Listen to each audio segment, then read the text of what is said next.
Well, I'm good to talk, so it's okay. We have Head Coach Ronald Hughey. We'll start off with an opening statement.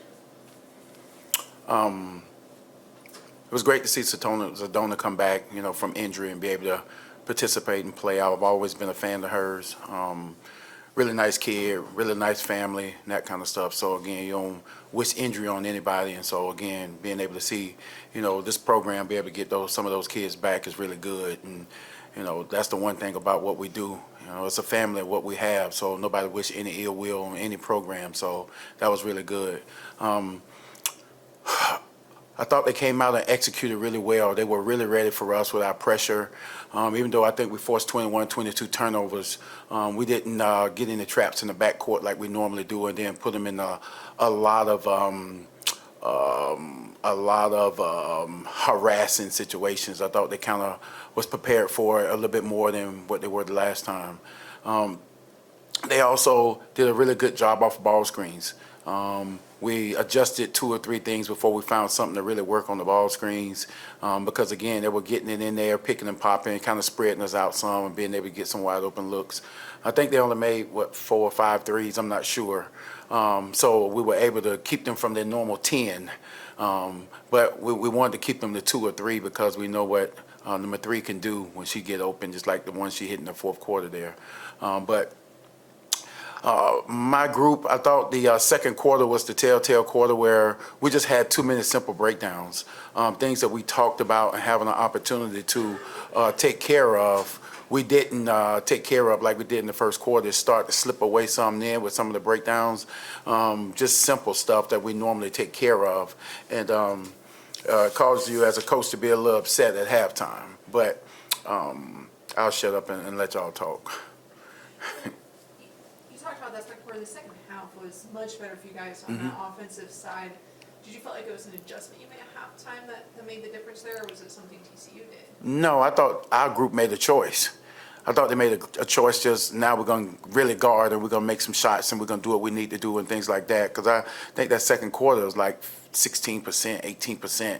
And then we'll let, we just wasn't taking the right shots. They were going under on ball screen, daring us to shoot it. They were icing us and giving us plenty of room for the pull-up, and we wouldn't shoot it. And we was driving in there, just taking a forced shot. And then the other opportunity we had when we got through the ice, with them icing the ball screen, we didn't share the basketball. We took the first rush shot. So I thought those things, so we called a timeout to be able to settle them from there and be able to talk about doing something different from there, popping off ball screens, reversing to the other side. And that didn't happen. And so I'm like, what's going on, as a coach? So it's like those kind of adjustments we talk about at halftime. And I thought they made the choice to be able to do those things. And it kind of led to a better half. I think, we ended up winning the third and the fourth quarter, But again, it's the second quarter that got us. Well, and I think combined with that, it felt like you talked about the pressure they put on, but it felt like maybe that started to rile them a little bit in the second half. It did. Because I think we only had like 8, 7 turnovers at half. And so again, to get more 10 or 11, I think we turned them over 21 times. So I know the majority of those was in the second half. And again, they were wearing the clock down then and putting us in rotation. And then by the time, I think they probably had about 5 or 6 shots that were taken under 4 seconds. We either fouled or they got a good shot. And now that was starting to be detrimental to us, because now you're taking that time off the clock and we battling back. I think we were 16 or 18 points down and got it to 9, something like that one time, and was trying to get under. But when we got it to 9, we had a foul in the backcourt, and then we gave up a foul on the 3. Well, in the rebounding battle, I saw your action a couple times. Adams to just get those rebounds that seemed impossible. I mean, TCU guys beat up in the glass. How do you address kind of what's going on down there? Yeah, my high school coach said the same thing Charles Barkley said. Rebound is all about heart. You just got to go get the ball. So whatever you want to talk about with she boxed me out or I did, you just have to make an effort and go. It's just simple as that. And we wasn't making an effort to go. We definitely weren't making an effort to block people out because they were just running in and being able to tip the ball. And next thing you know, they came up with those. I think in the first half, they came up with 4 50-50 balls. And we were on the floor. I think we got one of those, and we tied up the other 2, but they had the possession. So, again, it was just playing harder than us that first half. Is it hard to prepare for a team like this where you think someone like Sedona might be coming back, and there's just been a lot of changes in this TCU team? Yeah, no, we had an idea she'll be coming back. That's the one thing that Myra does really, really good is, track those kind of things with players that's been sitting out, things like that. Our staff, also my assistants, and we kind of know the timetable and things like that. And, you just have to prepare to play. We prepared to play against her the first time before she got hurt. And again, you always want to take into account that people are going to have their best players to be able to play. Coming down here the final stretch before you guys go into conference play, for you guys, just kind of what's the message to your team right now with, like, what, 2-3 games left here in the regular season? The thing we talked about was having these 3 games being a 3-game tournament. So again, you can try to win out and, not play on the first day and then get another day of rest and then be able to play. And now we're pushing that envelope now.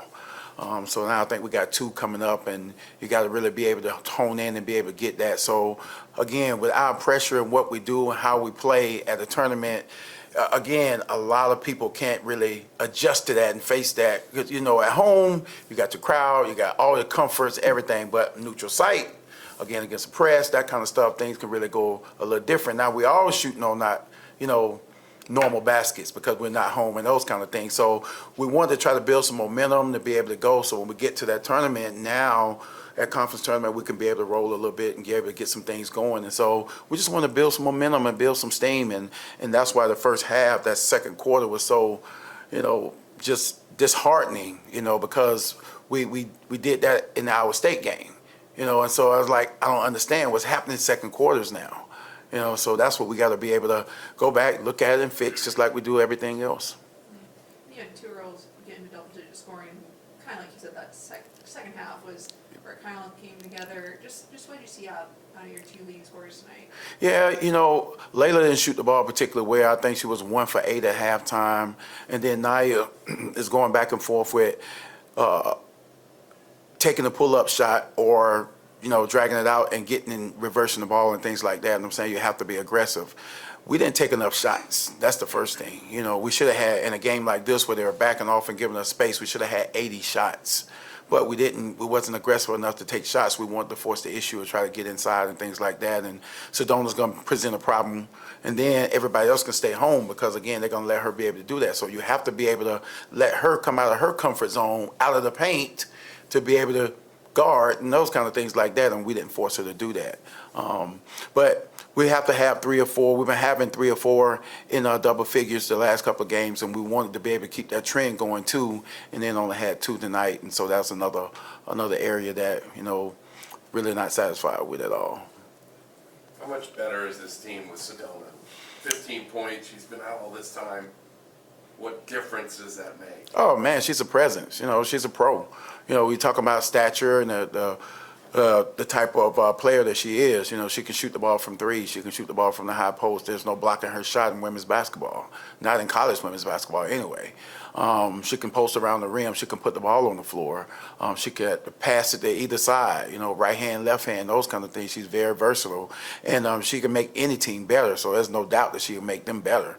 It's a reason why they were undefeated in non-conference and those kind of things because, again, she's a presence down there.